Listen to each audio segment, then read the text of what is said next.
Today we're going to work on making a really great traditional dish called steak Diane. Now, steak Diane is one of those dishes that was kind of designed to do tableside. So chefs would train wait staff or sous chefs to go out into the dining room and actually do this tableside right in front of the customer. So it's a very quick and fast way to cook that has a lot of great flavor. So usually steak Diane, we're using beef tenderloin. And as you can see here, we'll talk a little bit about the components and the ingredients for steak Diane. I have beef tenderloin. This tenderloin, they're about 2.5 to almost 3 ounces each for a total of 6 ounces. You can vary that back and forth depending on how big of a portion you want to serve. Now the goal here for our steak Diane is we want to cook it to medium rare. And medium rare is 130 to 135 degrees. So this is a very quick cooking process in the pan. We want to make sure we don't overcook it. And then from there, we're going to actually make a pan sauce right in the pan. And the elements for the pan sauce is we have a red wine, we have some demi-glace, we have some butter and some heavy cream to finish, and a little bit of chopped parsley for some color. So a very quick, simple dish that you can do tableside, can also do in a restaurant and serve it with a lot of other things. So let's kind of get started on the process. So what I have here now is I have a really hot saute pan. And remember, our goal is we want to caramelize the outside, a little bit of crust, but we don't want to cook it too long because we want to cook it to medium rare. And that's 130 to 135 degrees. So I have a nice hot pan. I can feel the heat coming off of it right now. I can feel that heat coming off. So what I'm going to do is I have my tenderloin seasoned up with a little bit of oil. I'm going to add a little bit of salt.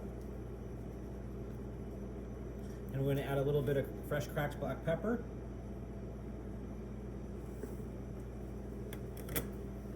And my pan is nice and hot, so I'm going to throw a little bit of oil in the bottom of this pan, just enough to coat. Give it a swirl, so that way we got a nice coat on there. And then I'm going to give it about 30 seconds or so. We want this pan to be really hot, and I want to be able to step back and watch that smoking point with the oil.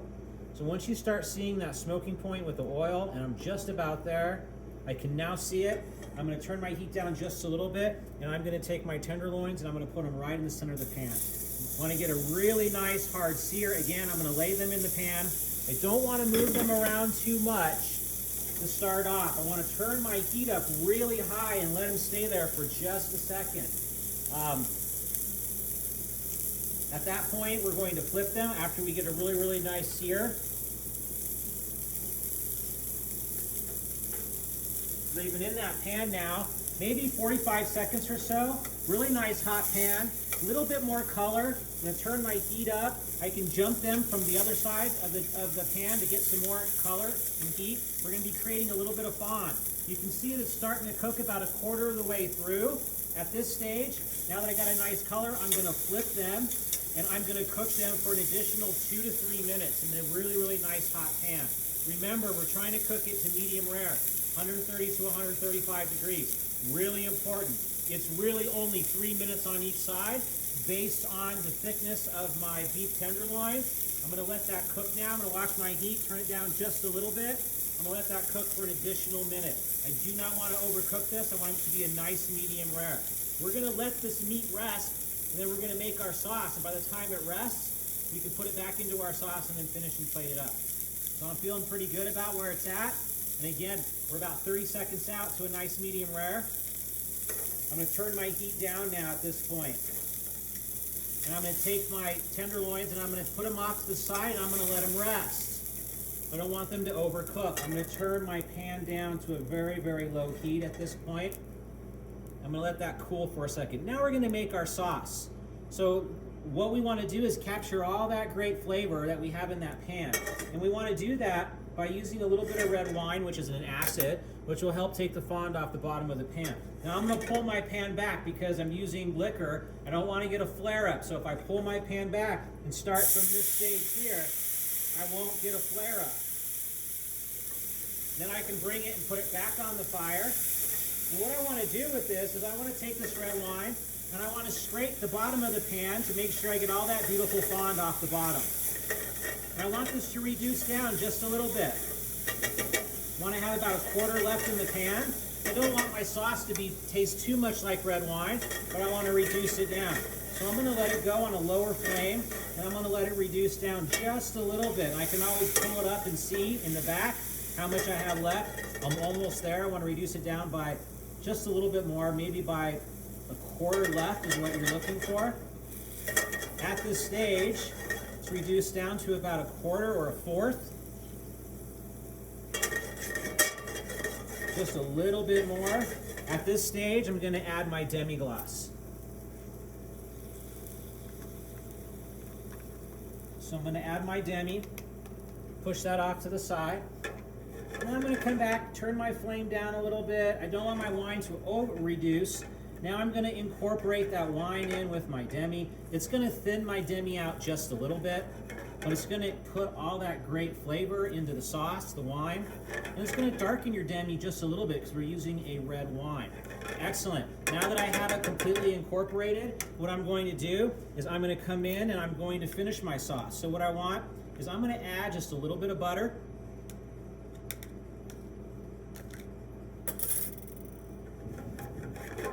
I'm just going to swirl that in the pan, melt that butter down.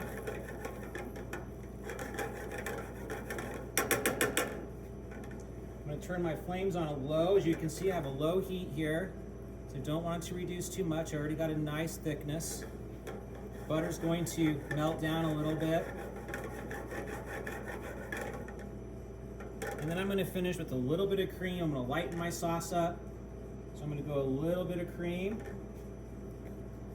on a low flame.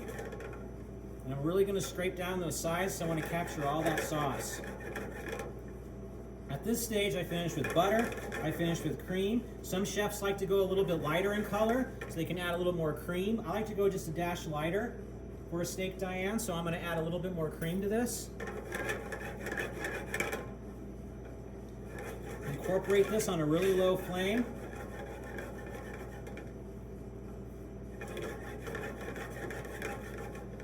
Excellent, got it incorporated really well. I'm going to taste this now. Let's see where we are on flavor. You may need to adjust with a little bit of salt or pepper.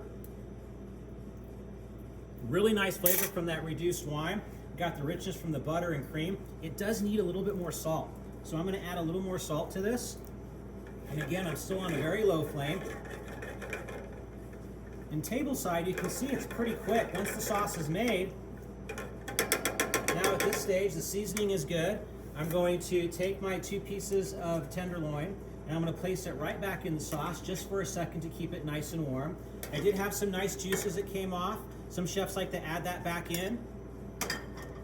And then I'm just going to swirl this around just a little bit. Just want to make sure on a low flame that my tenderloins get back in there. I want to coat the bottom of my tenderloins, let them rest in there. I'm on a very low flame, and then we are going to be ready. I'm going to bring it back up just to a quick little simmer on the sauce to make sure my sauce is nice and hot. You can see it starting to bubble a little bit right around here. Swirling it in there. Again, we want a nice medium rare. Turning it off, and we are just about ready to plate. So what we're going to do, I'm going to go ahead and throw a glove on because I know I'm going to be throwing some chopped parsley on my steak Diane. And as that meat rests in that pan for a second, remember, we only cooked it for 2 to 3 minutes on each side. And then it rested and it started to cook more all the way through. So at this stage, I'm going to go ahead and take my tenderloin. We're going to plate up. I'm going to lay my bigger one, a little bit thicker one here on the back end. And then I'm going to lay this guy right on the front like so. Now usually when you're doing steak Diane, you're doing it in a separate container or separate plate because it's being done table side and all the other components are on a different plate. Now I'm going to take this beautiful sauce and I'm going to come in with my steak Diane. Take this beautiful sauce. I'm going to go right over my steak Diane like so. Go a little bit more here. Now I'm the type of chef, when you're doing a steak Diane, I like to have a lot of sauce. Some chefs like a little bit less. I'm a sauce guy when it comes to a steak Diane. Want to make sure I have enough that I can put on there. And then that's all your traditional, and then we're going to come back in, clean up our plate. And then traditionally, it's just garnished with a little bit of chopped parsley. And let's cut into them and see where we're at on temperature. Now again, remember, it's a really quick cooking process. Oh, and you can see it is cooked really nice to a medium rare. I can pull that up and you can see how beautiful it's cooked to about a medium rare. That's on the lower end of medium rare, but it's still medium rare at temperature of 130 to about 135 degrees.